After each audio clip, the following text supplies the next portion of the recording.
বিয়ের পর থেকে আমি আজ অবধি তোমায় ছুঁয়েও দেখিনি। আমাদের মাঝে তেমন কোনো সম্পর্ক হয়নি, আর আজ তুমি আমায় বলছো তুমি প্রেগনেন্ট। তোমার গর্ভের সন্তানের বাবা আমি। রাগে গলা কাঁপছে রায়হানের, চোখ দুটো লাল হয়ে আছে, কপালের শিরা ফুলে উঠেছে, ঘরের ভেতরটা যেন হঠাৎ করেই ছোট হয়ে গেছে। সামনেই দাঁড়িয়ে আছে রূপা, কাঁদো কাঁদো মুখ, চোখের পাতা ভোলা, ঠোঁট কামড়ে ধরে শুধু একটাই কথা বলতে চাইছে, কিন্তু শব্দ গিলেও ফেলছে। বিশ্বাস করো, তুমি এই সন্তানের বাবা, কাঁপা গলায় বলল রূপা। আমি মিথ্যে বলছি না। রায়হান একটা তাচ্ছিল্যের হুঙ্কার দিল, সেই শব্দে রূপার বুকের ভিতরটা কেঁপে উঠল। আর একটা কথাও বলবে না। রায়হান দাঁতে দাঁত চেপে বলল, কার পাপ পেটে নিয়ে ঘুরছ আর সেটা আমার ঘাড়ে চাপাতে এসেছ? আমি তোমাকে একটুও বিশ্বাস করি না। রূপা দুই হাত মুঠো করে ধরল, যেন নিজের শরীরটাই তাকে ধরে রাখতে সাহায্য করছে। রায়হান, কেন তুমি এমন করছো আমার সাথে? আচ্ছা, তোমার বিশ্বাস হচ্ছে না তো ঠিক আছে, ডিএনএ টেস্ট করাবো, তখন তো বিশ্বাস করবে। ডিএনএ? রায়হান বিদ্রূপের হাসি হাসল। রিপোর্ট পাল্টে দিলে বা অন্য কিছু করে দিলে এর গ্যারান্টি কে দেবে? তুমি যা বলছো সবই তোমার বাঁচার চেষ্টা। রূপা কাঁদতে কাঁদতে মাথা নাড়ল। আমি এসব ঠিকই বলছি। আমি তোমার বাবা মাকে সংবাদ দিয়ে দিয়েছি, তারা বিকেলের মধ্যে চলে আসবে, তখন সব কথা সবার সামনে হবে। রায়হান আর দাঁড়াল না, দরজা ঠেলে বেরিয়ে গেল। রূপা বিছানার ধারে ধপ করে বসে পড়ল, মাথার ভেতর ঝাঁ ঝাঁ করছে, কথাগুলো যেন দেয়ালে লেগে ফিরে ফিরে আসছে। তোমার গর্ভের সন্তানের বাবা আমি? এই প্রশ্নটা কেবল প্রশ্ন ছিল না, ছিল একটা আঘাত। বিকেলের দিকে ঘরের ভেতর লোকজন জমে গেল। রায়হানের বাবা জালালউদ্দিন সাহেব, গম্ভীর মুখ, চোখে কঠোরতা। রায়হানের মা রোকেয়া বেগম, কপালে ভাঁজ, ঠোঁটে তীব্র বিরক্তি। রূপার মা শাহিদা বেগমও এসেছে। রূপার বাবা নেই, ছোট ভাই রাফিও সাথে। ঘরটা ভরে উঠতেই রোকেয়া বেগম শুরু করলেন, তাহলে এইটা কি শুনতেছি? আমার ছেলে কইতেছে সন্তান হওয়ার মতো সম্পর্কই নাকি হয় নাই, আর তুমি বলতেছ তুমি প্রেগনেন্ট। রূপা মাথা নিচু করে দাঁড়িয়ে, চোখ তুলে তাকাতে পারছে না। সে জানে এখন তার চোখের জলও মানুষ অভিনয় ভাবতে পারে। শাহিদা বেগম কান্না জড়িত কণ্ঠে বললেন, বিয়ান সাহেবা, এমন কথা বলবেন না, আমার মেয়েকে নিয়ে আজে বাজে কথা। রোকেয়া বেগম কথা কেটে দিলেন, আমি যা দেখতেছি তাই বলতেছি, আপনার মাইয়া চুপ কেন? সত্যি হলে মুখ খোলে না কেন? রূপার ছোট ভাই রাফি উত্তেজিত হয়ে উঠছিল, কিন্তু শাহিদা বেগম তার হাত চেপে ধরলেন। এখন ঝগড়া নয়, এখন প্রমাণ দরকার। জালালউদ্দিন সাহেব শান্ত গলায় বললেন, রোকেয়া, মেয়েটাকে আগে সামলাতে দাও, এত চাপ দিচ্ছ কেন? কথারও একটা সীমা আছে। আপনি চুপ থাকেন, রোকেয়া বেগম ঝাঁঝালো স্বরে বললেন, আপনার নরম মনই তো সব বিপদ ডেকে আনে। রূপা খুব ধীরে মাথা তুলল, তার কণ্ঠে ভাঙা সাহস, কিন্তু চোখে জেদ। বাবা, সে জালালউদ্দিন সাহেবকে ডেকে বলল, আমি প্রমাণ দিতে রাজি, ডিএনএ টেস্ট করাই। রিপোর্ট হাতে পাওয়ার আগে কেউ যেন আমাকে নিয়ে ইঙ্গিত করে কিছু না বলে। জালালউদ্দিন সাহেব রূপার দিকে তাকালেন, সেই দৃষ্টিতে অবিশ্বাস ছিল না, ছিল চাপা কষ্ট। তুমি রাজি? তিনি জিজ্ঞেস করলেন। জি বাবা, আপনি যা বলবেন আমি তাই করব। রায়হান এতক্ষণ চুপ করেছিল, এবার ঠান্ডা গলায় বলল, এই সব নাটক করলেও লাভ নেই। জালালউদ্দিন সাহেব হঠাৎ গম্ভীর হয়ে উঠলেন। নাটক কিনা পরে বোঝা যাবে, তিনি বললেন, এখনই সিদ্ধান্ত, আজই টেস্ট হবে, আজই, কথা বাড়বে না। রোকেয়া বেগম বিরক্তির হাওয়া ছুড়ে দিলেন, হসপিটালে গিয়া কি হবে, সত্য তো সত্যই। শাহিদা বেগম নিজের মেয়ের কাঁধে হাত রাখলেন, মা, ভয় পাস না, সত্যি সামনে আসবেই। রূপা মায়ের হাতটা শক্ত করে হরল। রায়হানের দিকে তাকাতে গিয়েও তাকালো না, কারণ রায়হান এমনভাবে মুখ ফিরিয়ে আছে যেন রূপার চোখের জল তাকে বিরক্ত করে। সে মনে মনে বলল, আল্লাহ, সত্যিটা তুমি সামনে আনো। তারপর দিনগুলো গড়াতে লাগল। রাতভর রূপার ঘুম আসে না। কখনো মনে হয় সবাই তাকে ছেড়ে দেবে, কখনো মনে হয় সে একাই লড়বে। আরেকদিকে রায়হান যেন আরও বেশি দূরে সরে যাচ্ছে, কথা বললেও কেমন যেন যন্ত্রের মতো। রূপা ভেতরে ভেতরে ভাঙছে, কিন্তু বাইরে শক্ত হয়ে থাকতে চেষ্টা করছে, কারণ তার পেটের ভেতর একটা প্রাণ আছে, যার সামনে সে দুর্বল হতে পারে না। 3 দিন পর ফোন এলো, রিপোর্ট প্রস্তুত। সেদিন আবার সবাই হাসপাতালে। রূপা দেখল রায়হান খুব স্বাভাবিক, বরং তার ঠোঁটের কোণে হালকা হাসির ছায়া। রূপার বুকের ভেতরটা আরও ভারী হয়ে উঠল। জালালউদ্দিন সাহেব বারবার ঘড়ির দিকে তাকাচ্ছেন। শাহিদা বেগম দোয়া পড়ছেন ফিসফিস করে। রোকেয়া বেগম ঠান্ডা চোখে চারপাশ দেখছেন, যেন তিনি আগেই ফলাফল জানেন। কিছুক্ষণ পর ডাক্তার কাগজ হাতে বেরিয়ে এলেন। সবাই একসাথে উঠে দাঁড়াল। জালালউদ্দিন সাহেব সামনে এগিয়ে গিয়ে বললেন, ডাক্তার, রিপোর্টে কি এসেছে? ডাক্তার শান্তভাবে বললেন, আপনারা রিপোর্ট দেখে নিন। রায়হান এক পা এগিয়ে হাত বাড়িয়ে কাগজটা নিল। আর ঠিক সেই মুহূর্তে রূপার মনে হলো ঘরের ভেতর বাতাস থেমে গেছে। রায়হান চোখ নামিয়ে রিপোর্টে তাকালো। তার ঠোঁটের কোণে সেই চাপা হাসিটা আরও স্পষ্ট হলো, যেন সে ঠিক এটাই চাইছিল। জালালউদ্দিন সাহেব কঠিন মুখে বললেন, কি এসেছে রিপোর্টে? পরিষ্কার করে বলো। রায়হান কাগজটা একটু উঁচু করে ধরল, তারপর ধীরে ধীরে চোখ তুলে সবার দিকে তাকালো। তার কণ্ঠে অদ্ভুত আত্মবিশ্বাস। আমি তো আগেই বলেছিলাম এইসব নাটক, রিপোর্টেও তাই এসেছে। রূপার বুকের ভেতর ধক করে উঠল। সে এক পা এগোতে চেয়েও পারল না। শাহিদা বেগম আঁচলে চোখ মুছতে গিয়ে থমকে গেলেন। রাফি অবাক দৃষ্টিতে তাকিয়ে রইল, কথা বেরোচ্ছে না। রোকেয়া বেগম যেন সুযোগ পেয়ে গেছেন, দাঁত খিচিয়ে বললেন, দেখছেন আমি মিছা কইছিলাম নাকি? জালালউদ্দিন সাহেব গর্জে উঠলেন, রোকেয়া চুপ, আগে জানি কি লেখা আছে। রায়হান বলো, ফল কি? রায়হান খুব ঠান্ডা গলায় বলল, রিপোর্ট বলছে রূপার গর্ভে যে শিশু আছে তার বাবা আমি নই। রূপার মাথায় যেন বাজ পড়ল, চোখের সামনে সব ঝাপসা হয়ে গেল। সে দুপা পিছিয়ে গেল, দেয়ালের পাশে হাত ঠেকিয়ে দাঁড়ালো, কিন্তু শরীর আর ধরে রাখতে পারল না। শাহিদা বেগম ছুটে এসে মেয়েকে ধরে ফেললেন। রূপার ঠোঁট কাঁপছে, কিন্তু কান্না বেরোচ্ছে না। কেমন যেন ভিতরে সব শুষে গেছে কেউ। রোকেয়া বেগম তীক্ষ্ণ স্বরে বললেন, এই মাইয়া আমার ঘরে থাকবে? এমন মাইয়ার ঠাঁই আমার বাড়ি না। রাফি এবার চিৎকার করে উঠল, আপনি থামেন, আমার আপুকে এভাবে বলার সাহস? শাহিদা বেগম দ্রুত ছেলেকে থামিয়ে বললেন, রাফি শান্ত, এখন কিছু বলিস না। ডাক্তার, যার নামের ব্যাজে লেখা ছিল ডাক্তার এলিনা হক, একটু অস্বস্তিতে গলা খাঁকড়ি দিয়ে বললেন, আপনারা উত্তেজিত হবেন না, রিপোর্টটা মেডিকেলি প্রসেস করা হয়েছে। রূপা হঠাৎ কাঁপা গলায় বলল, ডাক্তার, আমি রিপোর্টটা দেখতে পারি? রায়হান কাগজটা হাতের মুঠোয় চেপে ধরল। একটা মুহূর্তের জন্য তার চোখে ছায়া পড়ল, তারপর আবার আগের মতো নির্লিপ্ত। দেখে কি করবেন? সত্য তো সত্যই। জালালউদ্দিন সাহেব ধীর কিন্তু কঠিন গলায় বললেন, রায়হান কাগজটা দাও। রায়হান অনিচ্ছা সত্ত্বেও বাবার হাতে কাগজটা দিল। জালালউদ্দিন সাহেব পড়তে লাগলেন। পড়তে পড়তে তার কপালের ভাঁজ আরও গভীর হল। তিনি কিছুক্ষণ চুপ করে রইলেন, যেন মাথার ভেতর একটা বিশাল ধাক্কা সামলাচ্ছেন। তারপর রূপার দিকে তাকিয়ে বললেন, রূপা, তুমি কি নিশ্চিত? তুমি কি সত্যিই বলছো এটা রায়হানের সন্তান? রূপা চোখ তুলে তাকালো। চোখ দুটো জলজল করছে, কিন্তু সেই চোখে কোনো মিথ্যার চিহ্ন নেই।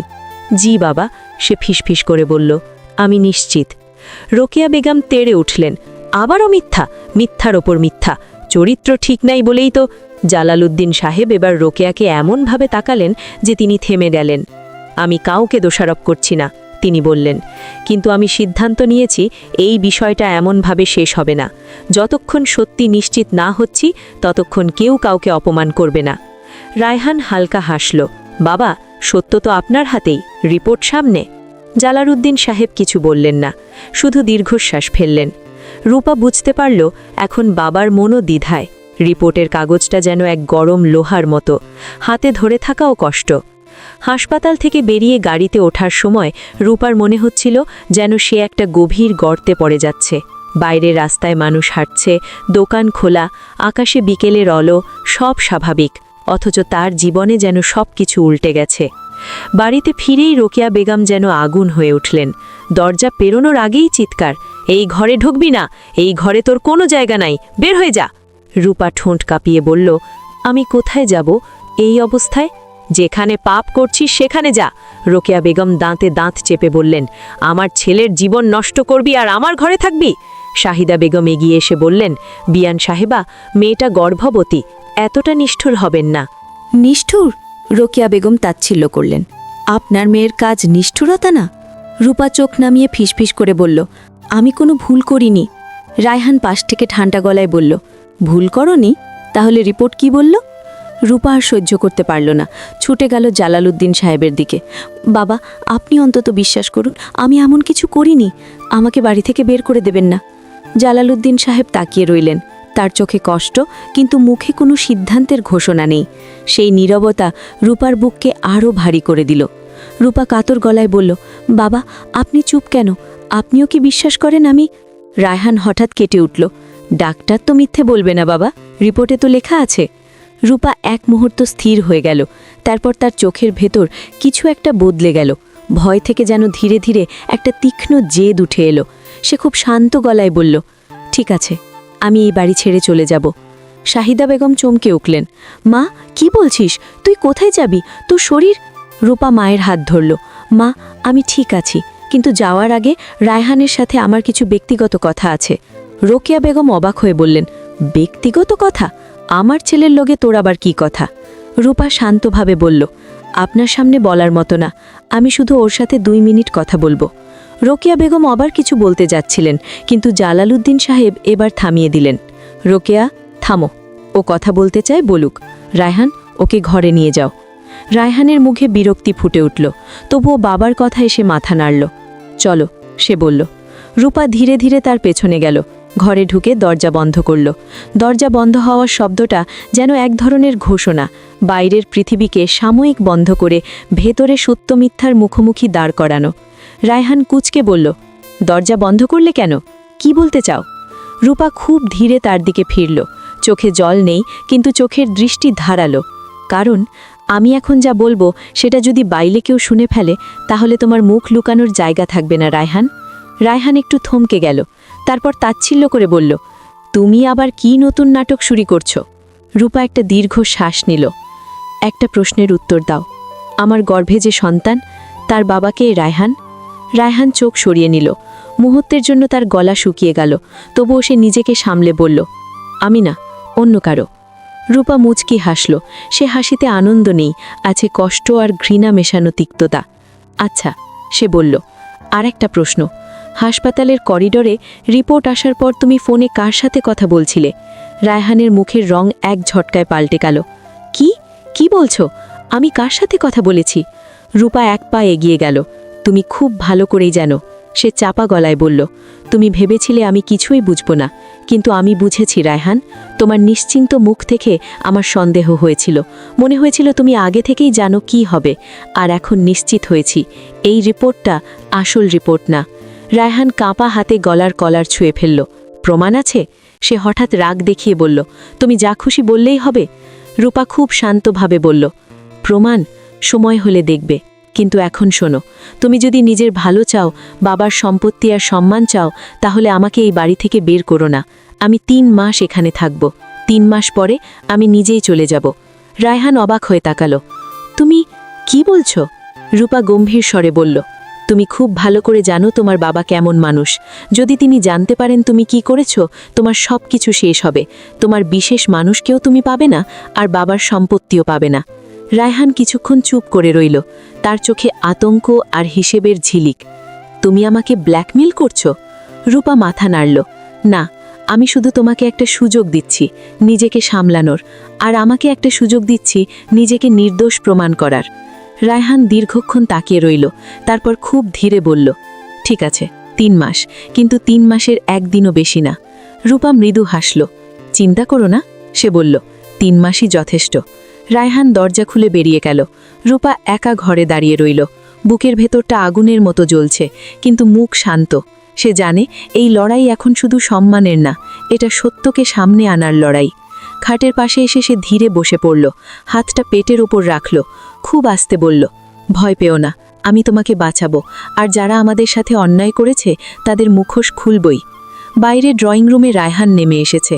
রোকেয়া বেগম তাকে দেখে ঝাঁঝালো কণ্ঠে বললেন, কিরে, ওই মেয়েটা তোরে কি কইল? আবার কি মন্ত্র পড়াইল? জালালউদ্দিন সাহেব তাকিয়ে বললেন, রায়হান বলো, তোমার সিদ্ধান্ত কি? রায়হান গম্ভীর মুখ করে বলল, রূপা এই বাড়িতেই থাকবে যতক্ষণ না বাচ্চাটা জন্মায়। ওর পরিবারের পক্ষে সব সামলানো কঠিন। রোকেয়া বেগম চিৎকার করে উঠলেন, এটা হইতে পারে না। কিন্তু রূপা ঘরের ভেতর থেকে সব শুনে ফেলল। তার ঠোঁটের কোণে আবারও সেই তিক্ত হাসি ফুটল। সে মনে মনে বলল, ঠিক আছে, খেলাটা তাহলে শুরু হলো। আর ঠিক সেই মুহূর্তে তার ফোনটা নীরবে ভাইব্রেট করল। একটা অচেনা নম্বর থেকে মেসেজ। রূপা স্ক্রিনে তাকিয়ে শিউরে উঠল। মেসেজে লেখা, যদি সত্যি জানতে চাও, আজ রাত 10টায় পুরনো হাসপাতালের পিছনের গলিতে আসো, একা আসবে। রূপার শ্বাস আটকে গেল। কি পাঠালো এই মেসেজ? কি সত্য? আর পুরনো হাসপাতাল বলতে কোনটা? সে ফোনটা শক্ত করে ধরল। বাইরে থেকে রোকেয়া বেগমের চেঁচামেচি এখনও ভেসে আসছে, কিন্তু রূপার মাথায় এখন শুধু একটাই শব্দ ঘুরছে, সত্যি। মেসেজটা আবার পড়ল সে। আজ রাত 10টায় পুরনো হাসপাতালের পিছনের গলিতে একা আসবে। একাই? রূপার বুকের ভেতর কেঁপে উঠল। এই অবস্থায়, এই সময় একা যাওয়া কি ঠিক হবে? কিন্তু যদি সত্যিই কেউ এমন কিছু জানে যা তার জীবন বাঁচাতে পারে, তাহলে না গেলেও চলবে না। সে সিদ্ধান্ত নিল একাই যাবে, কিন্তু কাউকেও জানাবে না সরাসরি। অন্তত রায়হান যেন কিছুতেই না টের পায়। রূপা খুব স্বাভাবিক মুখ করে বাইরে বেরোলো। ড্রয়িং রুমে রায়হান বসে আছে, মোবাইল স্ক্রল করছে। রোকেয়া বেগম থেমে থেমে গজগজ করছেন। জালালউদ্দিন সাহেব চুপচাপ, চোখে চিন্তার রেখা। শাহিদা বেগম কোণে বসে দোয়া পড়ছেন। রূপা যেন কিছুই ঘটেনি এমন ভান করে বলল, মা, আমার একটু মাথা ধরেছে, আমি শুয়ে পড়ব। রোকেয়া বেগম চোখ কুঁচকে তাকালেন। মাথা ধরছে? নাটকের মাথা ধরছে বুঝি?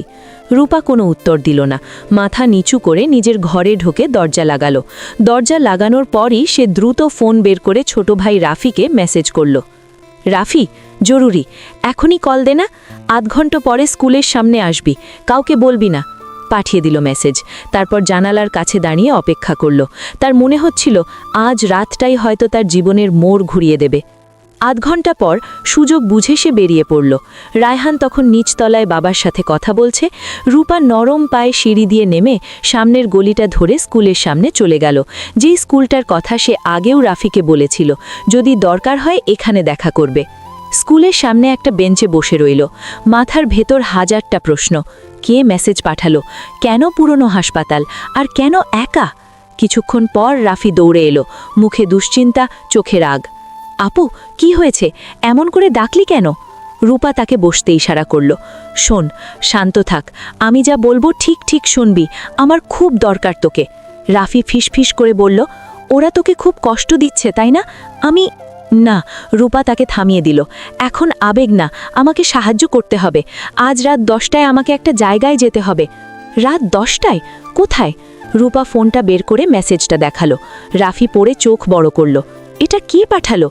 জানি না। রূপার গলা নরম কিন্তু শক্ত। কিন্তু আমার মনে হচ্ছে এটা একটা সূত্র। যদি সত্যিটা জানতে চাই আমাকে যেতে হবে, তবে একা যাব না। রাফি একদম সাথে সাথে বলল, আমি যাব, একদমই একা যেতে দেব না। রূপা মাথা নাড়ল। তুই দূরে থাকবি, আমি বলবো কিভাবে, কিন্তু তুই থাকবি। যদি বিপদ হয় সঙ্গে সঙ্গে সামনে আসবি। রাফি দাঁতে দাঁত চেপে বলল, ঠিক আছে, কিন্তু আপু, এটা ফাঁদও হতে পারে। হতে পারে, রূপা বলল, তাই সাবধানে যাব। আর একটা কাজ আরও করতে হবে। রাফি প্রশ্নের চোখে তাকালো। রূপা ধীরে বলল, রায়হানের উপর নজর রাখতে হবে। সে কার সাথে কথা বলে, কোথায় যায়, সব প্রমাণ দরকার। শুধু সন্দেহ দিয়ে কিছু হবে না। রাফি গম্ভীর হয়ে গেল। তুই বলছিস রিপোর্ট বদলানো হয়েছে? রূপা আস্তে মাথা নাড়ল। আমার ভিতরটা বলছে ওরা কিছু করেছে। রায়হান খুব নিশ্চিন্ত ছিল, আর রিপোর্টের দিন করিডোরেও ফোনে কি যেন বলছিল, সেটাও আমি শুনেছি অল্প, কিন্তু প্রমাণ নেই। রাফি বলল, আমি প্রমাণ জোগাড় করব আপু, যা লাগে করব। রূপা একটু থেমে বলল, একটা ছোট ক্যামেরা লাগবে, এমন যেটা কেউ বুঝবে না। রাফি অবাক হলেও সঙ্গে সঙ্গে মাথা নাড়ল। আমার বন্ধুর কাছে আছে, আজকেই এনে দেব। রূপা ধীরে শ্বাস নিল। ঠিক আছে, এখন তুই বাড়ি ফিরে যা, আমাকে নজরে ফেলতে দিবি না। রাত 9:45-এ পুরনো হাসপাতালের গেটের কাছে থাকবি। আমি 10টার আগে বেরোবো না। রাফি উঠে দাঁড়ালো। যাওয়ার আগে বলল, আপু, তুই ভয় পাস না, আমি আছি। রূপা শুধু মাথা নাড়ল। সে এখন আর কাউকে ভরসা না করলেও নিজের ভাইকে ভরসা করতে পারে। বাড়ি ফিরে রূপা দেখে রোকেয়া বেগম রান্নাঘরে কারোর সাথে ফোনে কথা বলছেন চাপা গলায়। রূপা শব্দ না করে পাশ কাটিয়ে চলে গেল। ঘরে ঢুকে দরজা লাগিয়ে বিছানায় বসে পড়ল। পেটের উপর হাত রেখে চোখ বন্ধ করল। আল্লাহ, আজকের রাতটা সহজ করো, মনে মনে বলল। সময় গড়াতে লাগল। ঘড়িতে 8টা, তারপর 9টা। বাড়ি ধীরে ধীরে শান্ত হল। রোকেয়া বেগম ঘরে গেলেন, জালালউদ্দিন সাহেবও নিজের ঘরে। নিচতলা নিস্তব্ধ, শুধু রায়হান জেগে আছে। রূপা দরজার ফাঁক দিয়ে দেখল সে ড্রয়িং রুমে বসে ফোনে মেসেজ করছে। একবার হাসছে, একবার গম্ভীর হচ্ছে। কার সাথে? রূপা মনে মনে বলল, তোমার মুখোশ খুলবে। রাত 9:40। রূপা ধীরে ধীরে শালটা গায়ে জড়ালো। দরজা খুলে বাইরে এলো। সিঁড়ি দিয়ে নামার সময় বুকটা কাঁপছে, কিন্তু সে থামল না। নিচতলায় রায়হান নেই, সম্ভবত বারান্দায় বা কোথাও ফোনে আছে। এই সুযোগই দরকার। রূপা খুব সাবধানে দরজা খুলে বেরিয়ে গেল। গেটের তালা খোলার ছোট্ট শব্দও যেন তার কানে বাজল। সে দ্রুত রাস্তায় বেরিয়ে পড়ল। হালকা শীতের বাতাস, চারপাশে কিছু দোকান বন্ধ, কিছু রিকশা যাচ্ছে। রূপা দ্রুত হেঁটে পুরনো হাসপাতালের দিকে রওনা দিল। পুরনো হাসপাতালটা শহরের একদিকে, অনেকটা পুরনো দালান। নতুন হাসপাতাল তৈরি হওয়ার পর এটা অর্ধেক বন্ধই থাকে। সামনে একটা ফাটা সাইনবোর্ড, ভিতরে কুকুরের ডাক, পাশের গলি অন্ধকার। রাতে মানুষ সাধারণত এদিকে আসে না। গেটের সামনে এসে রূপা দেখল দূরে একটা ছায়া, রাফি। সে ইশারায় জানালো, আমি আছি। রূপা মাথা নাড়ল, তারপর হাসপাতালের পাশের গলিটায় ঢুকল। গলিটা সরু, দুপাশে ভাঙা দেওয়াল, কিছু আগাছা।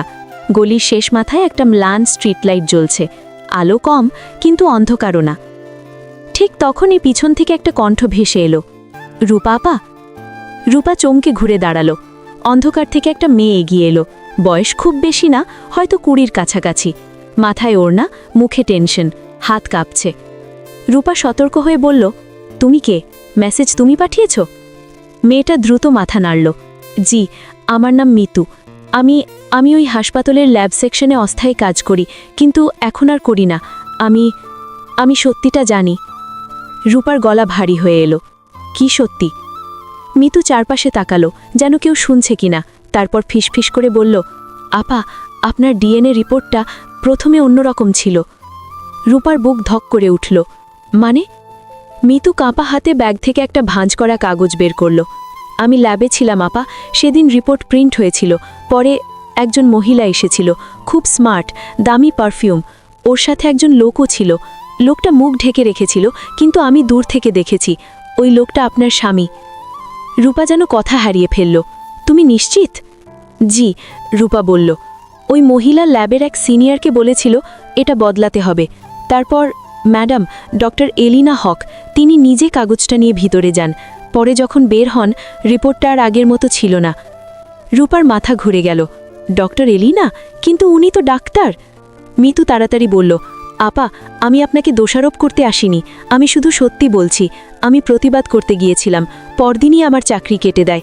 আমাকে ধমক দেয়া হয়, আমি যদি মুখ খুলি আমার পরিবারকে বিপদে ফেলে দেবে।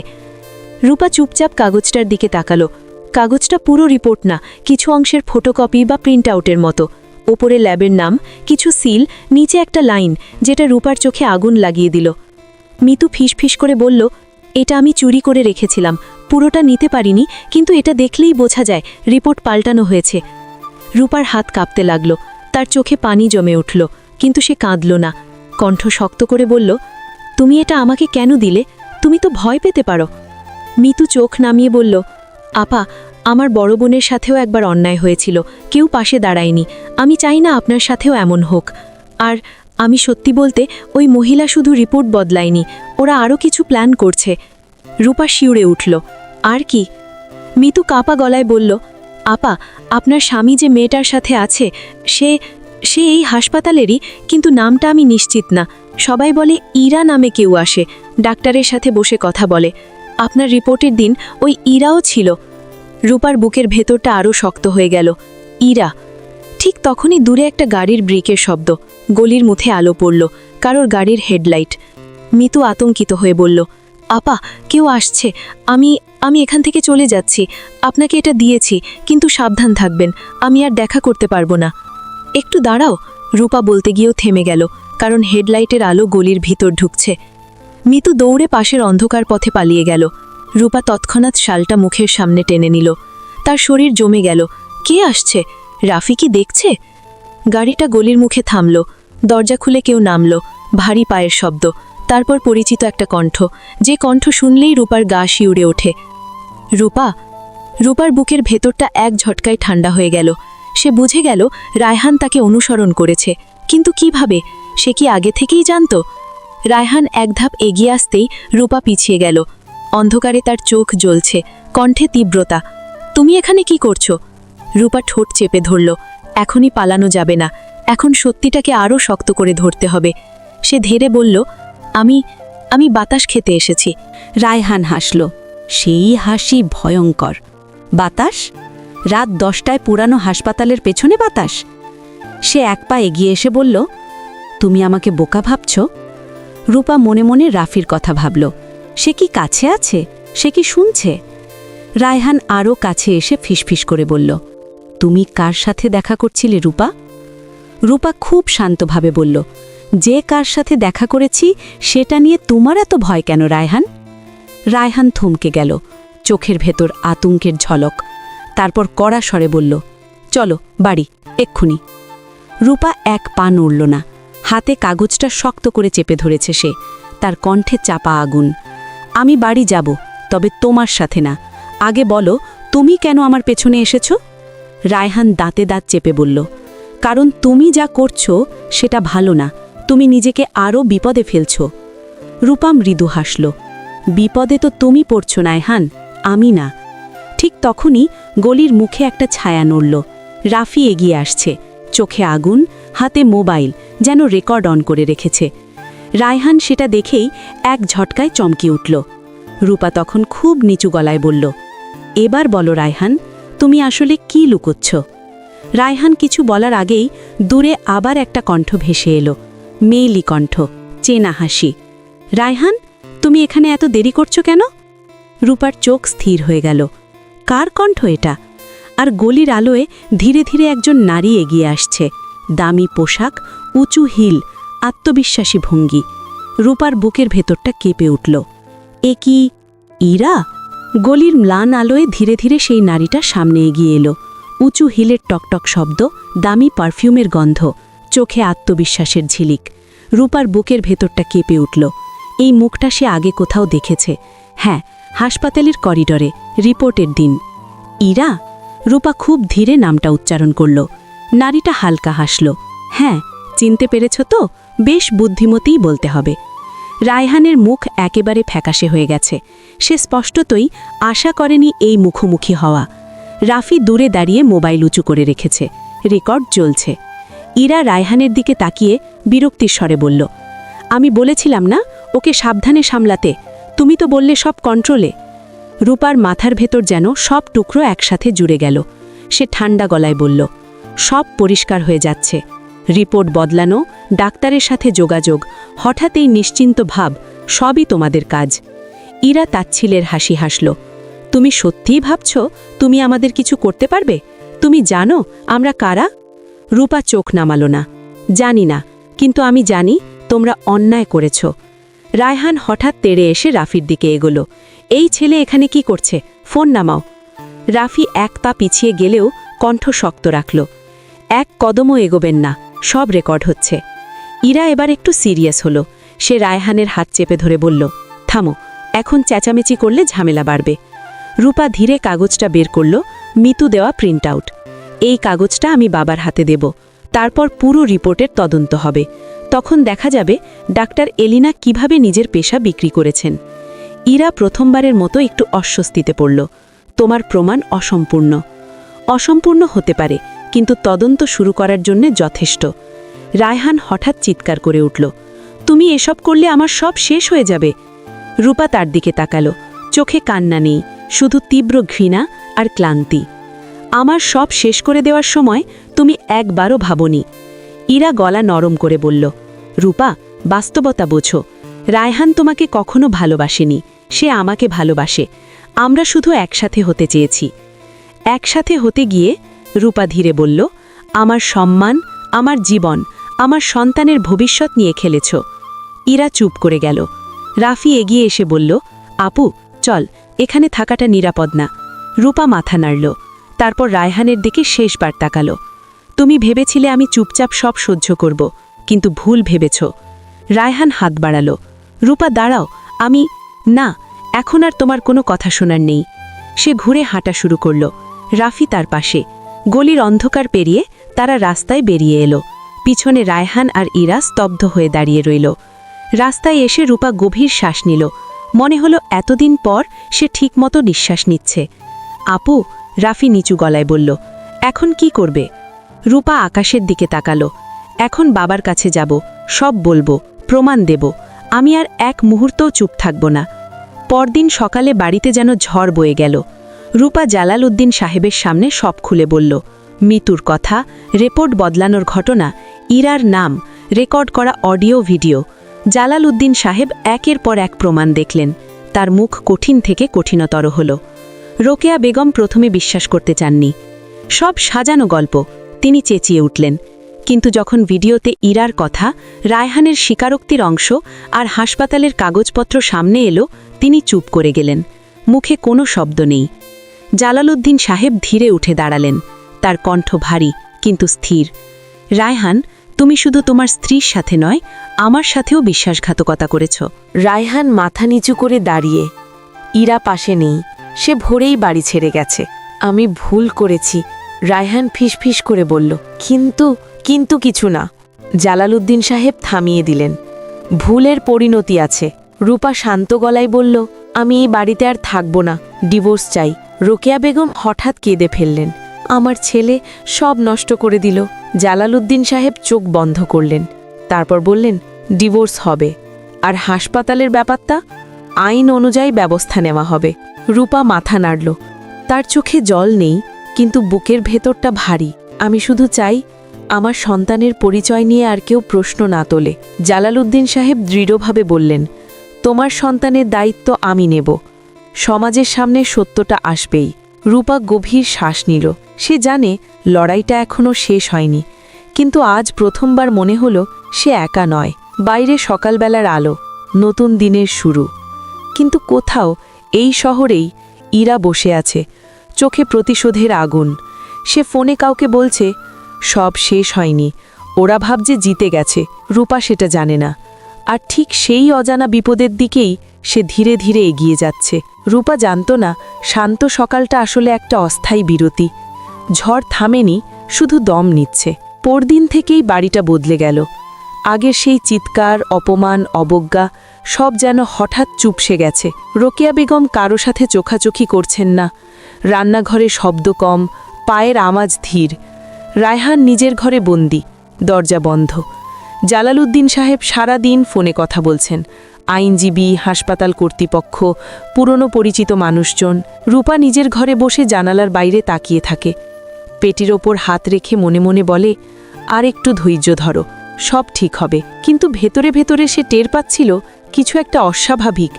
ইরা এত সহজে হার মানার মানুষ নয়। ঠিক সেই দিন সন্ধ্যায় রূপার ফোনে একটা কল এলো। অচেনা নম্বর। হ্যালো, ওপাশ থেকে নারী কণ্ঠ, ঠান্ডা কিন্তু ধারালো। তুমি খুব স্মার্ট ভেবেছ নিজেকে রূপা। রূপার বুক কেঁপে উঠল। ইরা? হ্যাঁ। অবাক হচ্ছ? আমি জানতাম তুমি ধরতে পারবে। রূপা শান্ত থাকার চেষ্টা করল। আর কি চাও? ইরা একটু থেমে বলল, তুমি বাবার সামনে যা করেছ, খুব খারাপ করেছ। রায়হানের জীবন ধ্বংস করেছ। রূপা কণ্ঠ শক্ত করল। সে নিজের কাজের ফল পেয়েছে। ইরা হেসে উঠল। ফল? তুমি ভাবছ এইটুকুতে শেষ? ডিভোর্স, কেস, বদনাম এসব তো ছোট খেলা। রূপা এবার বুঝল এই কলটা হুমকি।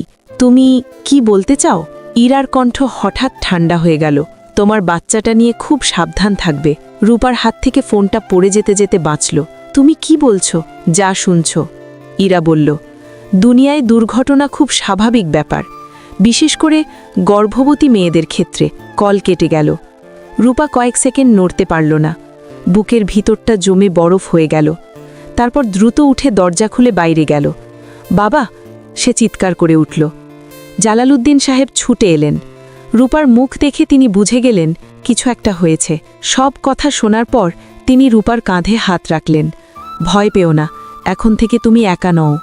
সেই রাতেই সিদ্ধান্ত হল রূপা আর এই বাড়িতে থাকবে না। নিরাপত্তার জন্য, মানসিক শান্তির জন্য জালালউদ্দিন সাহেব নিজের পুরনো ফ্ল্যাটটা খুলে দিলেন। নিরাপদ এলাকা, পরিচিত লোকজন। রায়হান তখনও চুপ। সে কিছু বলার চেষ্টা করেছিল, কিন্তু রূপা একবারও তার দিকে তাকায়নি। পরদিন সকালে রূপা বাড়ি ছাড়ল, সাথে মা, রাফি। বের হওয়ার সময় সে একবারও পিছনে তাকালো না। কিছু সম্পর্ক ভাঙলে ফিরে তাকানোই ভুল। নতুন ফ্ল্যাটে প্রথম কয়েকদিন শান্ত গেল, কিন্তু ইরার হুমকি রূপার মাথা থেকে যাচ্ছিল না। সে খুব সাবধানে চলাফেরা করত। একা বের হতো না, ফোনে অচেনা কল ধরত না। এদিকে তদন্ত এগোতে লাগল। হাসপাতাল কর্তৃপক্ষ ডাক্তার এলিনাকে সাসপেন্ড করল। ল্যাব টেকনিশিয়ান মিতুকে নিরাপত্তা দেওয়া হলো।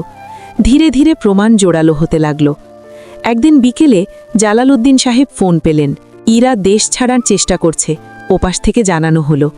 কিন্তু ইরা এত সহজে ধরা পড়ার মানুষ নয়। সেদিন সন্ধ্যায় রূপা মায়ের সাথে বারান্দায় বসে চা খাচ্ছিল। হঠাৎ নিচে রাস্তায় একটা গাড়ি থামল, অচেনা। জানালার কাঁচ নামল, একজন লোক তাকিয়ে রইল। রূপার বুক ধক করে উঠল। মা, ভিতরে চলো। ঠিক সেই মুহূর্তে ফোন বেজে উঠল। নম্বরটা অচেনা। রূপা কাপা হাতে ধরল। হ্যালো, ইরার কণ্ঠ আবার। তুমি এখনও বোঝনি রূপা, এই শহরে আমি চাইলে কাউকে লুকিয়ে রাখা যায়, আবার হারিয়েও ফেলা যায়। রূপা চোখে আগুন নিয়ে বলল, তুমি যা করার করেছ, এবার থামো। ইরা হেসে উঠল। থামা?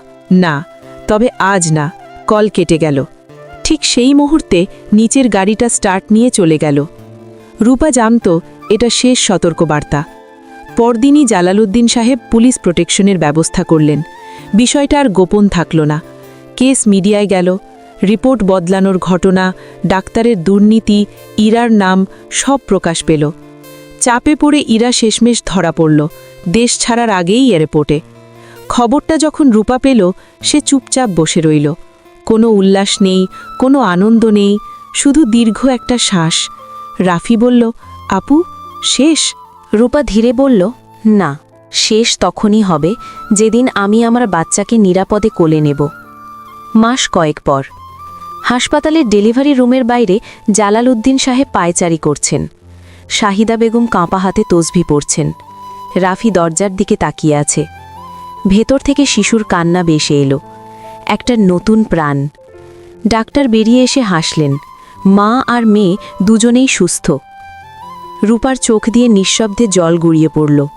সে মেয়েকে কোলে নিয়ে ফিসফিস করে বলল, তুমি আমার সব লড়াইয়ের উত্তর।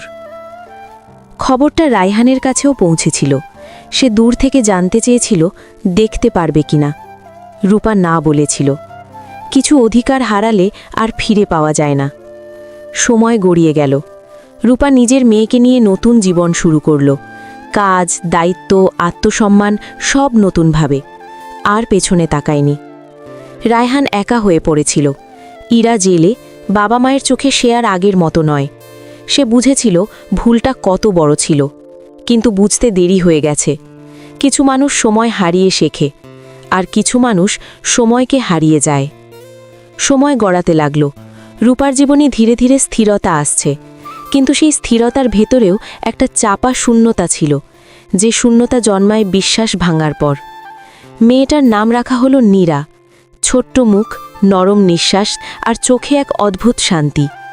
নীরাকে কোলে নিলেই রূপার মনে হতো এই পৃথিবীতে সব কিছু হারালেও সে একেবারে নিঃস্ব নয়। জালালউদ্দিন সাহেব প্রায়ই আসতেন। আগের সেই গম্ভীর মানুষটার ভেতর এখন এক ধরনের নীরব অনুশোচনা। একদিন নীরাকে কোলে নিয়ে তিনি ফিসফিস করে বলেছিলেন, তোদের দুজনের জন্য যা করেছি তা অনেক দেরিতে করেছি মা। রূপা কিছু বলেনি। কিছু ক্ষমা শব্দে প্রকাশ করা যায় না, আবার কিছু অপরাধ শাস্তি ছাড়াই বয়ে বেড়াতে হয় সারা জীবন। রায়হান একাধিকবার যোগাযোগের চেষ্টা করেছিল, কখনো মেসেজ, কখনো চিঠি। সব চিঠিতেই একই কথা, আমি ভুল করেছি, আমাকে একবার দেখার সুযোগ দাও। রূপা কোনো জবাব দেয়নি। সে জানে কিছু দরজা বন্ধই ভালো। একদিন বিকেলে হঠাৎ খবর এলো রায়হান গুরুতর অসুস্থ, মানসিক অবসাদ থেকে শারীরিক সমস্যায় ভেঙে পড়েছে। জালালউদ্দিন সাহেব নিজে এসে বললেন সে নীরাকে একবার দেখতে চায়। রূপা কিছুক্ষণ চুপ করেছিল, তারপর খুব শান্ত গলায় বলল, দেখা করতে পারে, কিন্তু বাবা হিসেবে নয়, একজন অপরিচিত মানুষ হিসেবে। হাসপাতালের কেবিনে রায়হানকে দেখে রূপার বুক কেঁপে উঠেছিল। আগের সেই আত্মবিশ্বাসী মানুষটার ছায়াও নেই। চোখ গর্তে ঢুকে গেছে, চুল এলোমেলো। নীরাকে কোলে নিয়ে সে সামনে দাঁড়ালো। রায়হানের চোখ ভিজে উঠল। এটাই আমার মেয়ে? রূপা কঠিন গলায় বলল, না, এটা আমার মেয়ে। রায়হান চোখ বন্ধ করল। কয়েক ফোঁটা জল গড়িয়ে পড়ল। আমি সব হারিয়েছি জানো, ভালোবাসা, পরিবার, সম্মান, সব। রূপা শান্তভাবে বলল, সব হারাওনি, তুমি এখনো নিজের ভুলের দায় বহন করছো, সেটাই তোমার প্রাপ্য। রায়হান কাঁপা গলায় বলল, আমি ক্ষমা চাইতে আসিনি, জানি আমি সেই অধিকার হারিয়েছি, শুধু জানাতে চেয়েছিলাম আমি প্রতিদিন তোমাদের কথা ভাবি। রূপা আর কিছু বলল না। সে ঘুরে বেরিয়ে এলো। সেদিনের পর রায়হান আর যোগাযোগ করেনি। ইরা আর ডক্টর এলিনার মামলার রায় হল। দুজনেরই শাস্তি নিশ্চিত হল। সংবাদপত্রে বড় হেডলাইন, ডিএনএ রিপোর্ট জালিয়াতি, বড়সড় চক্রের পর্দাভাস। রূপা পেপারটা ভাঁজ করে রাখল। তার ভেতরে কোনো প্রতিশোধের আনন্দ নেই, শুধু একটাই অনুভূতি, ন্যায় দেরিতে এলেও এসেছে। কয়েক বছর পর নীরা এখন স্কুলে যায়, হাসি খুশি কৌতূহলী।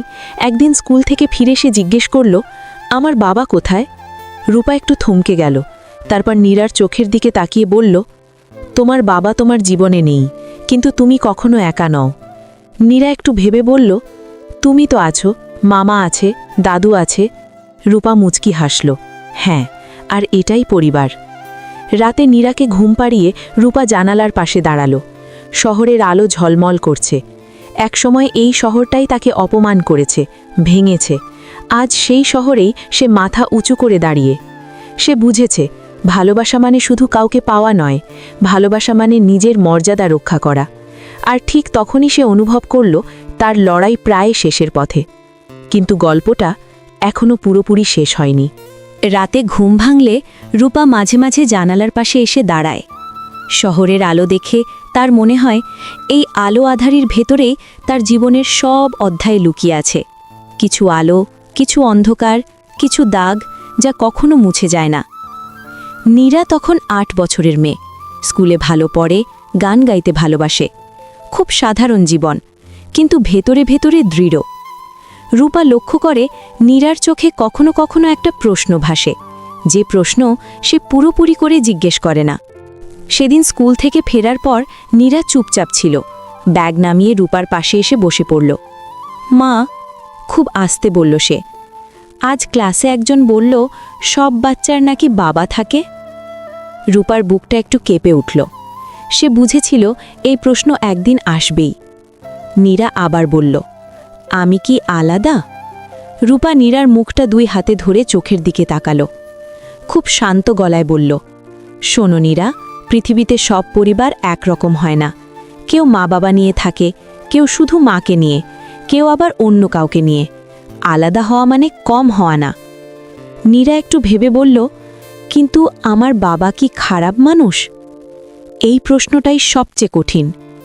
রূপা চোখ নামিয়ে নিল, তারপর ধীরে বলল, তোমার বাবা একজন মানুষ ছিল যে অনেক ভুল করেছে। সে আমাদের কষ্ট দিয়েছে, কিন্তু তুমি তার ভুলের দায় নেবে না। তুমি আলাদা মানুষ। নীরা মাথা নাড়ল। আমি বড় হয়ে তোমার মতো হতে চাই মা, শক্ত। রূপার চোখ ভিজে উঠল। সে নীরাকে বুকে টেনে নিল। এই মুহূর্তটার জন্যই সে এত লড়াই করেছিল। সেদিন রাতেই রূপা একটা চিঠি পেল, পরিচিত হাতের লেখা, রায়হানের বাবার, জালালউদ্দিন সাহেবের। চিঠিতে লেখা ছিল, রূপা মা, আমি জানি আমার এই চিঠি পড়ার কোনো দায় তোমার নেই, তবুও লিখছি। রায়হান আর নেই। দীর্ঘদিনের মানসিক যন্ত্রণা আর শারীরিক অসুস্থতা তাকে ভেঙে দিয়েছিল। যাওয়ার আগে সে শুধু একটাই কথা বলেছে, আমার মেয়েটাকে বলবেন আমি তার কাছে ক্ষমা চাই।